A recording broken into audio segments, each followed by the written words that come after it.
Los kurdos es una de las cuatro familias étnico-lingüísticas que hay en el Medio Oriente. Muy brevemente, una son los árabes, la otra son los persas, la otra son los turcos y la otra justamente son los kurdos. ¿Cuál es la situación de los kurdos? Que cuando Europa hizo el reparto de Medio Oriente después de la Primera Guerra Mundial, fueron un pueblo al cual se le niega su estado y al contrario quedan repartidos en cuatro de los nuevos estados creados a línea y lápiz por Europa. Quedan repartidos en Irán, quedan repartidos en Irak, quedan repartidos en Siria y quedan repartidos en Turquía. Turquía. Justamente ese es el centro del problema de los kurdos actualmente y sus tensiones con Erdogan.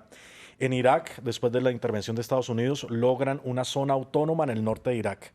En Siria, apoyado también por Estados Unidos, iban camino a lograr una especie de región autónoma en el nororiente sirio. Muy seguramente esto iba a fortalecer también la porción kurda que hay en Turquía y esto no es para nada favorable a los intereses de Erdogan. Ante estos ataques ya civiles están huyendo de la región, ¿Europa se debe preparar ante una eventual llegada masiva? Bueno, ya de por sí el Medio Oriente y la crisis siria era un tema de preocupación fundamental para Europa en cuanto a migración. Sin embargo, esta migración era canalizada a través de Turquía. También vale la pena decir que mafias turcas hicieron un doble negocio perverso. Por un lado, cobraban para transportar personas, traficar con personas desde el Medio Oriente en dirección a Europa y también para presionar a Europa de manera que Turquía pudiera recibir beneficios.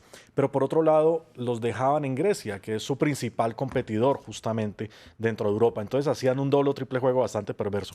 En este momento, posiblemente el nivel de refugiados se incremente y muy seguramente Turquía también utiliza el tema de los refugiados como un mecanismo de presión para lograr, si no el apoyo abierto, sí al menos el silencio de Europa.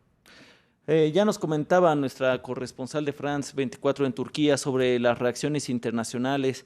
¿Qué opina usted de las respuestas de Estados Unidos, de Rusia, de la OTAN, de la Unión Europea, las respuestas que han tenido a esta noticia al momento? Claro. Mira, hay que tener en cuenta algo fundamental y es que en el Medio Oriente, particularmente en la crisis siria, hay una serie de alianzas circunstanciales, no son alianzas ideológicas ni de ninguna otra forma.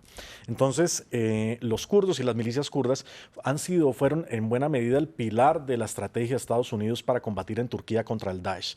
Sin embargo, esta retirada de Estados Unidos va a dejar a los kurdos en una muy mala posición frente a Turquía, pero sobre todo va a estimular al final el rearme del Daesh y el repunte del Daesh. Hay que tener en cuenta que dentro de campamentos controlados por los kurdos, en este momento hay casi de 7.000 a 10.000 combatientes del Daesh que están prisioneros allí y que ante esta ofensiva de Turquía seguramente van a quedar nuevamente libres para poder reorganizar células del Daesh y actuar otra vez en Siria y actuar otra vez en el Medio Oriente.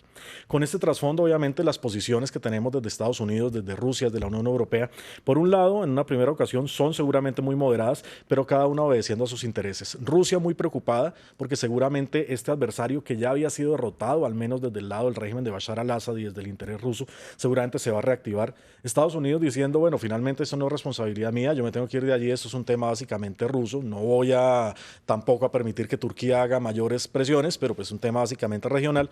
La Unión Europea preocupada porque Turquía abra el grifo de la migración hacia Europa, entonces seguramente va a tener una posición muy aguas tibias, muy moderada, intentando ver cómo puede negociar con Erdogan. Es una serie de alianzas circunstanciales, como le digo, que en el fondo no ayudan para nada a la estabilidad del Medio Oriente y van a perjudicar a los locales. El presidente Erdogan adelantó esta ofensiva, pues se esperaba días más adelante. ¿Qué tiene de propósito el mandatario Erdogan? Y también, si usted así lo considera, puede ampliar entonces por qué está atacando a los kurdos. No, sin duda alguna, el propósito de Erdogan de apresurarse en este ataque es evitar que las milicias kurdas logren tener una posición militar un poco más fuerte, ¿no? En este momento es la decisión de Estados Unidos, aunque no se toma de la noche a la mañana, pero sí causó cierta sorpresa un poco por la forma y los tiempos en que él propone para la retirada de Estados Unidos.